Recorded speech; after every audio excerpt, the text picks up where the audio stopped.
I watched an insane amount of videos on YouTube about blood sugar, and I've been wearing a blood sugar monitor, running tests and experiments on myself, and I even interviewed the top dietitian at NutriSense who has access to more blood sugar data than almost anyone on the planet. And I put together this comprehensive guide so that you can have better mood, energy, sleep, and performance. I'm not a doctor and this isn't medical advice, but I'm gonna explain to you in simple English how this stuff works so that you can actually understand it. So the biggest factors that influence your blood sugar are going to be sleep, nutrition, exercise, stress, hydration, alcohol, inflammation, and thoughts and emotions. So here's a problem with the health and wellness space is people are always using all this scientific jargon that makes it really hard to understand what they're actually talking about. So I'm going to use this opportunity to clear some words so that you actually understand what they mean. And when we're talking about blood sugar, there's a topic of conversation that is extremely important, which is the insulin resistance cycle. Let's start from the top. So what is insulin? Insulin is this chemical that's released from the pancreas that helps regulate your blood sugar. Let's use a metaphor. Imagine a nightclub, and inside of the nightclub, you have a bunch of party goers that want to have a good time. Think of that as the sugar entering your body. And in order to keep that nightclub under control, there's security that's letting in those party goers and also controlling the crowd, making sure that things don't get out of hand. Let's say the crowd does get rowdy. The bouncers are there to regulate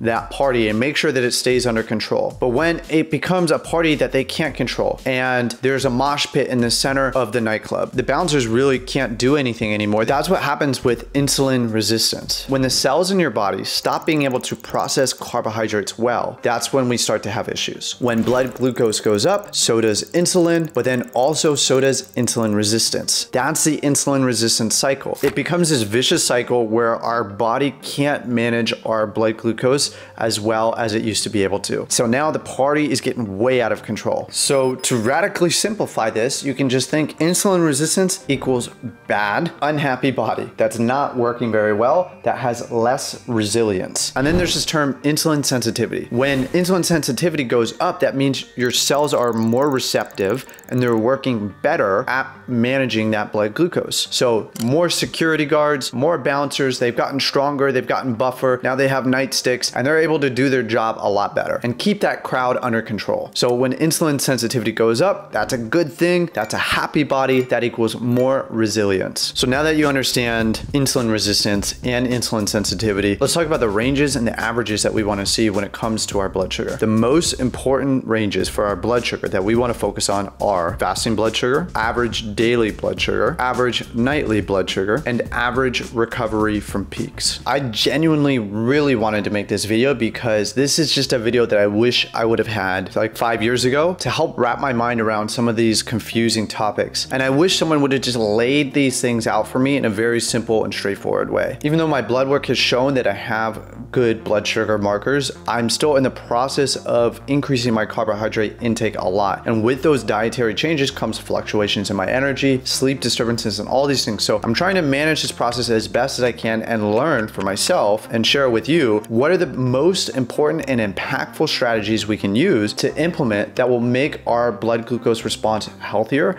and just have better blood sugar overall throughout the day. So NutriSense kindly said that they'd send me a CGM as I go through this process, and no, they haven't paid me to make this video. They're not sponsoring this video, and you can implement tons of the things I'm about to share with you. And I would still strongly encourage you to look into getting a CGM so that you can actually build a customized nutrition plan for you, because what's right for me is not going to be right for you, and what's right for her isn't going to be right for this person. It really is individualized. And even if you're not ready to invest in a CGM, then I highly recommend you click the link in the description, go to their website and fill out their form, because basically for free, you can get like a customized plan based on what you're actually trying to achieve and what your goals are. At NutriSense, we really believe in a tighter bandwidth, if you will.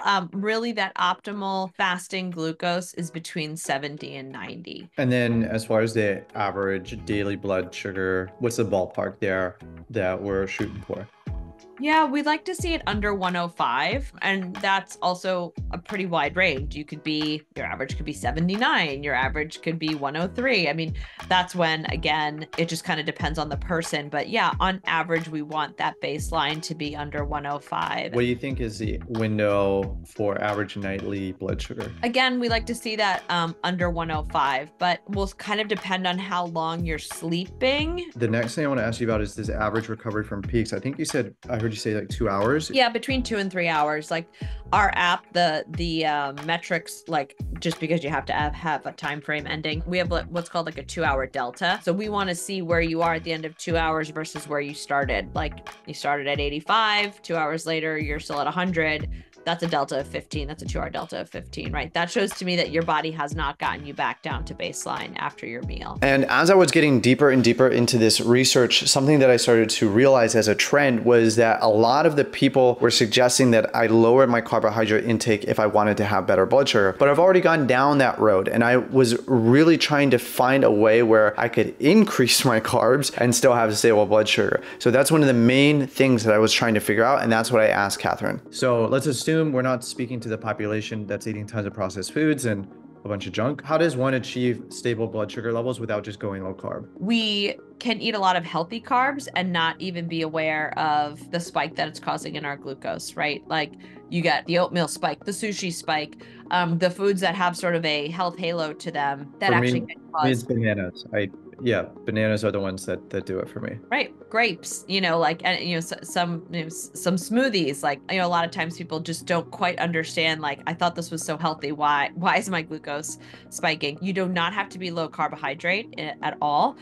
It's just about learning how to optimize the carbohydrates in your diet. Another thing that I wanted to clear up is what should a healthy blood sugar response look like? After I have a meal, assuming I have carbohydrates, what's the range and delta that I want to see from where I started to where it ends up, and then how long it takes to come back down? We don't want a spike to go higher as a max value higher than 140. In addition, though, depending on where you started, we don't want that differential to be greater than 30. You could be down at 70 and all of a sudden you hit 140. You're technically still within range, but you just increased your glucose by 70 basis points. Like, we don't want that. So let's get into the practical and tactical of what actually moves the needle when it comes to improving your blood sugar. The first thing that I've talked about ad nauseum on this channel is going for walks after your meals. So if you go for a 30-minute walk within 30 minutes of eating, you'll watch your blood sugar gradually come down on a nice gentle slope. If you don't have that much time, as little as 10 minutes can even make a difference. And if you don't even have that much time, then you can just do some air squats, or you can get up and move around the house a little bit, and that will make an impact. The next thing is exercise.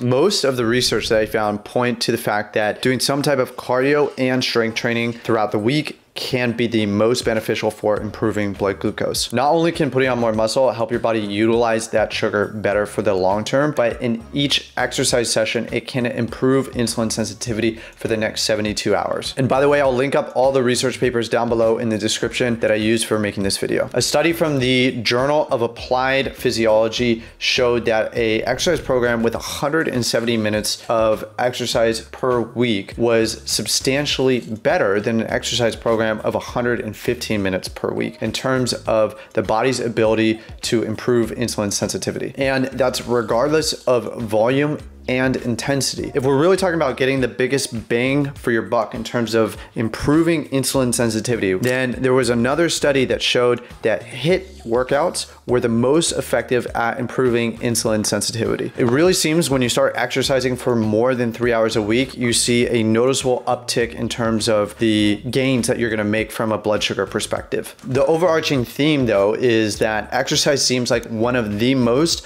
impactful interventions you can do to improve your blood sugar. And even if you don't have the capacity to do high intensity training, you could still do 3 hours or more of low intensity combination of strength training and cardio and still get massive benefits. So the next big thing that can move the needle with your blood sugar is going to be optimizing your sleep. This is something I've made tons of videos on the channel about, and I'll link up a playlist right here for you to go watch after this that goes in detail about everything that I know about helping people transform their sleep. And I can speak into this directly and from a place of expertise because I've now helped thousands of people improve their sleep through my content and my course, The Sleep Advantage. And the 80-20 of optimizing your sleep really does come down to the circadian rhythm. And there are three main pillars that influence the circadian rhythm, and that's light exposure, meal timing, and movement. So what I teach is in the morning, go outside, expose your body and your eyes to the sun first thing within the first hour of the day, and then go for a morning walk. And as you go through that morning walk, you're getting some movement in,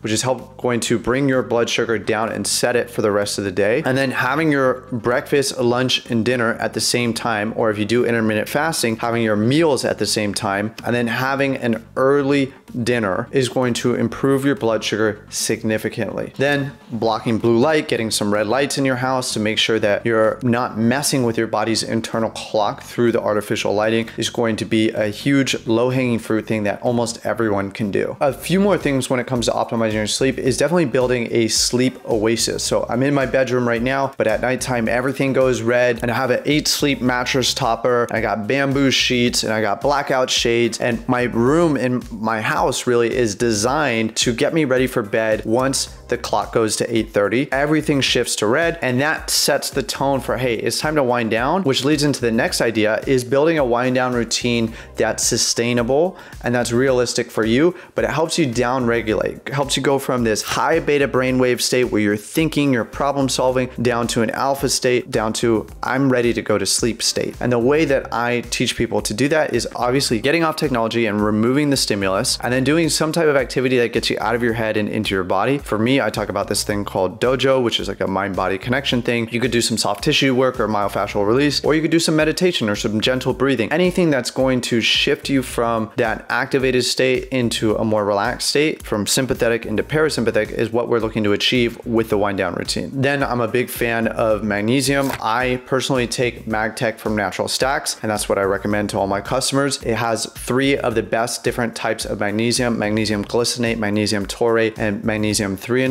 And when you start taking MagTech, you'll have crazy dreams, your REM sleep will go up, and I've seen this with myself and all my peers and customers who I recommend it to. And the last thing that is often one of the most overlooked things when it comes to sleep is happiness. And what I mean by that is if you don't really like your life, if you don't like your partner, if you don't like your business, if you're just not happy with where you're at in your life, then it's going to be really hard to get high quality sleep. You could do all the routines in the world, you could optimize your circadian rhythm, but if you're truly unhappy, you get to address that. And by addressing that, you'll sleep much better because emotionally you're just in a really good place. So then what happens when you get really good sleep is your body's ability to regulate your blood sugar and handle more carbohydrates actually goes up. So your insulin sensitivity will get better when you're more well rested. And therefore, if we can get really good sleep, that's one of the best things that we can do for our blood sugar. So I've been working with a nutritionist, dietitian for almost a year now. And something that I have become aware of that has made a really big impact in my blood sugar and also my gut health is increasing my fiber intake. So I'm now sitting somewhere between 30 and 50 grams a day. I don't always hit it, but I do my very best to shoot for a minimum of 30 grams of fiber per day. This helps my blood sugar a lot because especially with soluble fiber, it's going to slow down the digestion of those carbohydrates, which can impact then your blood sugar response. So more fiber equals less of a blood sugar spike. So the way that I sneak in so much fiber into my diet is I take 3 different vegetables every day, I chop them up and I put them in my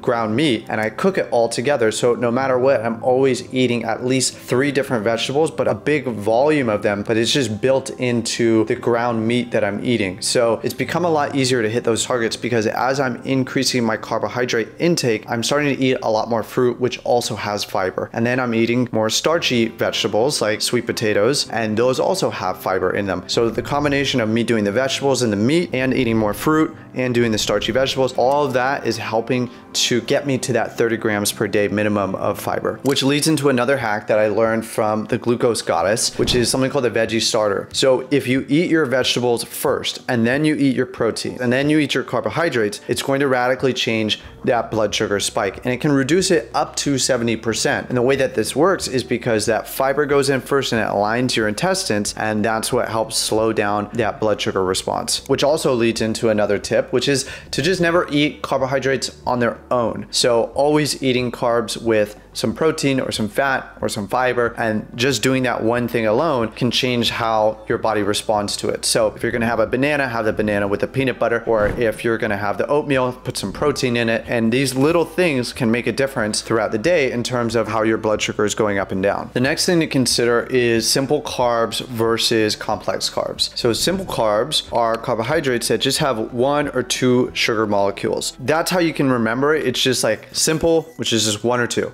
Okay, it's not a lot. And because there's just 1 or 2 of these sugar molecules, it breaks down really fast. So it's kind of like rocket fuel, where it's like it burns hot, it burns quick, and it's used for like almost instant energy. Because it breaks down so fast, you're gonna have more of a blood sugar spike when you eat these simple carbs. Complex carbs are like those Duraflame logs that you put in the fire. They're really, really slow burning, and they have lots of sugar molecules. So they're long, and they take a while to break down. And because they take a while to break down, you're not gonna see as much of a radical blood sugar spike quickly. And these complex carbs often have more fiber than the simple carbs. See how it's all like tying together here? But again, all this really depends on the individual, and that's why I advocate for getting a CGM, so you can see truly what foods create that blood sugar response for you. And you don't have to just take my word for it. You can just really learn what your body does with different nutrients and how it absorbs and digests and breaks down. So here's a list of some healthy simple carbs, and here's a list of some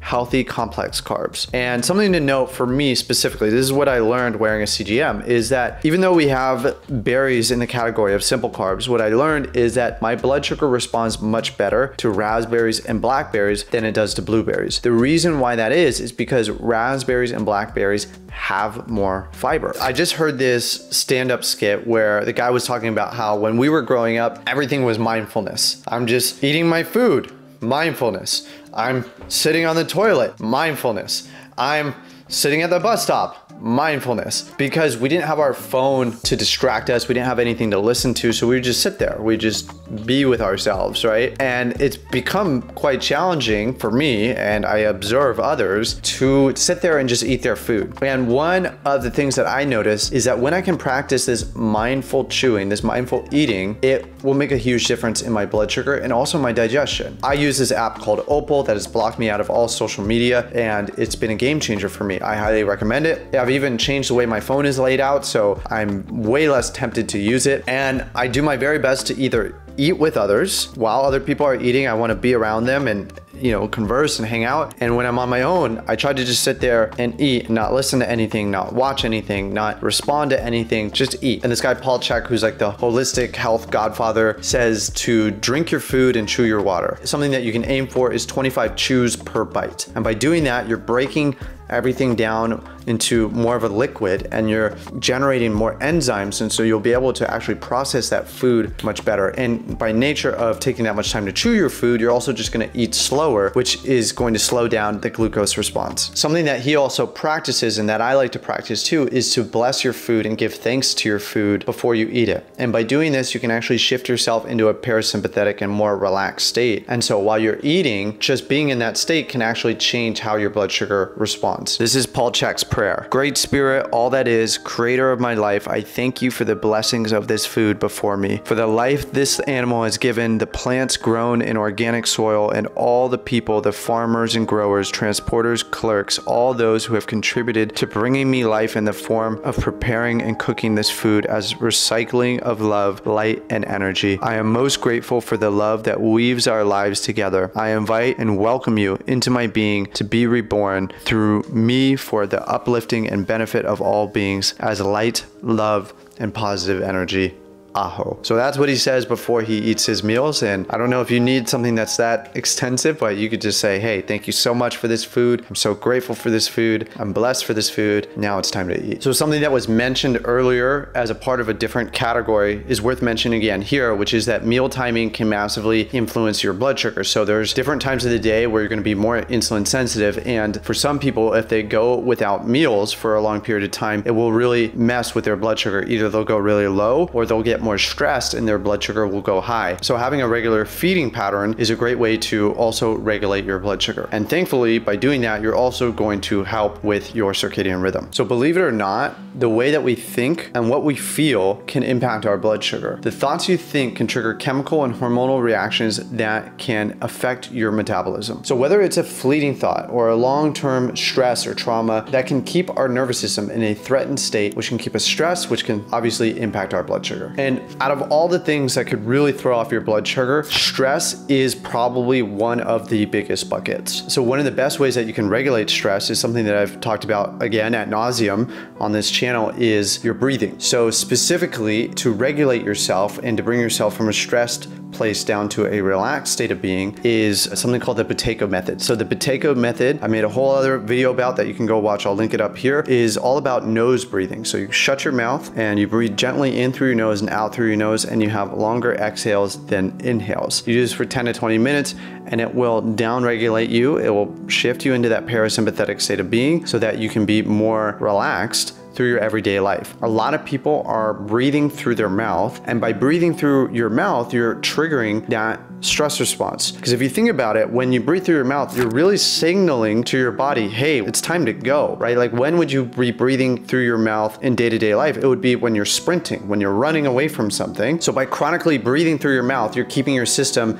in that stress state, which can impair your blood sugar quite a bit. That's why I'm an advocate for mouth taping and practicing nasal breathing, because not only will it improve your stress and help you sleep better, but it will also improve your blood glucose and your energy and just your overall sense of well-being. But there's always going to be stress in the world. So how do we continue to increase that resilience to stress? Well, one of my two favorite ways to do that is through hot and cold therapy. And the interesting thing about hot and cold therapy is they also have big implications when it comes to your blood sugar. So I have gone on record against what the scientific literature supports around taking hot baths and hot showers before bed. The reason being is because when I was wearing my CGM and I would take this hot shower, I would watch my blood sugar climb. And one of the main reasons why people have sleep disturbances is because of blood sugar instability. So oftentimes when you're waking up in the middle of the night, it's because your blood sugar is dipping. Your body's releasing some cortisol to help regulate that blood sugar. And then you wake up and you're like, oh, I'm awake, I can't go back to sleep. That's because of your blood sugar. So the way that I found out that I could combat this is by taking a cool shower before bed. By taking a cool shower, I would watch my blood sugar come down. This might not be the same for you as it is for me. That's why I get a CGM, then you can see if this works. And so that's a quick little hack if you want to have better sleep and you want to have blood sugar, is you can experiment with cold thermogenesis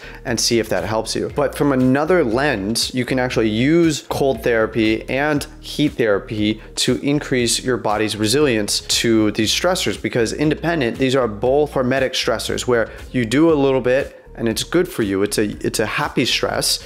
And as you do more of it, you start to become more tolerant to it. You build up that resilience. And by doing these hard things that are uncomfortable, we slowly are going to be able to handle more in life. When it feels hard, we already have built that muscle of knowing how to deal with it. This is a huge one that I think a lot of people are becoming aware of now, which is that alcohol just has a really, really negative effect on your blood sugar and your sleep. When you drink that alcohol, your liver is focused on metabolizing that alcohol instead of the excess blood sugar in your body. Also, some alcohols have sugar in them, so that when you drink that alcohol, you're gonna watch your blood sugar rise regardless. And then the likelihood of you eating higher carbohydrate foods while you're drinking or drunk goes up as well. So the chances of you now going on a blood sugar roller coaster and not being able to sleep, it grows exponentially. There's a really interesting study with 13,000 people that showed that the more sunlight that you got in the last 7 days leading up to a blood test would result in better insulin sensitivity and less diabetic profiles. I found this on another incredible YouTube channel called MedCram. They have insane scientific videos and going into the details of the biology and all that stuff. I highly recommend that you check them out. And they showed this study of light on metabolism, which was fascinating. And that another study was able to reproduce similar results with just using red light therapy. So in this randomized controlled study, it looks like the mechanism by which this works is that when the participants were exposed to this light, it would increase their BMR, which would then in turn lead to better glucose utilization. And if you want to learn more about red light therapy, then you can go check out the other video that I did. I'll link it up right here. And I go really in depth with the world's leading expert on red light therapy about how it works and all the mechanisms behind it. It seems like a thesis is starting to emerge that the more light that you get, whether through the sun or through a device, the better your glucose is going to be. Now, for a lot of people who spend a lot of time at the desk, like me, and don't always have time to get up and move around and aren't as active. Even if you're going to the gym, you'll probably be spending lots of time in the chair. Is there anything that we can do to improve our blood sugar response while we're sitting there? And the answer is yes. And I was so happy that I found this funny little video and study that showed that by doing this thing called the soleus calf raise, you can increase your body's ability to utilize that excess blood sugar. So this guy, Mark Hamilton, and his team found a way for the muscles to utilize oxygen. So by doing these little exercises with your calves, you can still get massive health benefits. So I'll link the study and the video down below so you can look into it. But basically you just do these seated calf raises while you're at your desk. And there's something really, really special about this muscle, the soleus, and its ability to use this blood sugar in a way that's different than other muscles. So go check it out for yourself. It's fascinating, but it's a great hack for us people who spend a lot of time at the desk. So like most things in health, it comes down to mastering the basics like sleep, nutrition, exercise, and stress. But there was something that Catherine shared with me that really opened up my mind to something that's really quite beautiful about how the human body works. I was working with someone testing out all different kinds of foods when they were gone from home. They were traveling, staying with friends, but really trying to make best efforts to make like healthy choices, right? And even trying to like take a little bit of a walk after they ate, and nothing was really working. Then they went home for a family gathering, a birthday party, and they had their traditional foods that they had grown up eating. They were around their family. They even actually had, birthday cake, and their glucose looked really amazing. They were shocked. They said, what is going on? Maybe I was slightly more busy that day walking around, but like these foods that are higher in carbohydrate than I'd been having previously, and I wasn't even being that aware of how much I was eating, and I was just enjoying myself. Why does my glucose look so much better today? I think it's really interesting to dive into A, the foods that you grew up eating, B, that idea of being around family, lowering those stress levels, feeling supported, feeling happy, feeling grateful for the food that you're eating. Obviously, there's like a gut-brain connection, right? So there's that idea of being around those that, lower your stress levels, make you feel happy. How many times have you sort of stood at your counter by yourself and inhaled more than you thought you would because you're stressed out from your day, right? Versus like sitting at your mom's kitchen table and having like a simple grilled cheese sandwich, and like that was really satisfying. And just the idea of like overeating and, satiety and being mindful and sitting there and enjoying your food is really different when you're around other people versus sitting by yourself on the couch. Yes, there are some nuances to the food that you eat and in what order you eat that food. That's where you can work with a professional, or you can get a CGM, and you can really build a personalized nutrition plan for you. And the 80-20 is eat real food in the right order on a schedule. Train a minimum of 3 hours per week with a mix of cardio and strength training. Move as often as you can throughout the day. Dial in on the circadian rhythm for optimal sleep. Find ways to relax and de-stress, whether through meditation or conscious breathing or hormetic stressors like sauna or cold plunges. And most importantly, have fun and build a life you love, and enjoy that life with people you love. So that's it for this video. And if you enjoyed this one, then go watch this video right here. I know you're gonna love it. Thanks so much for watching. Take care, be well.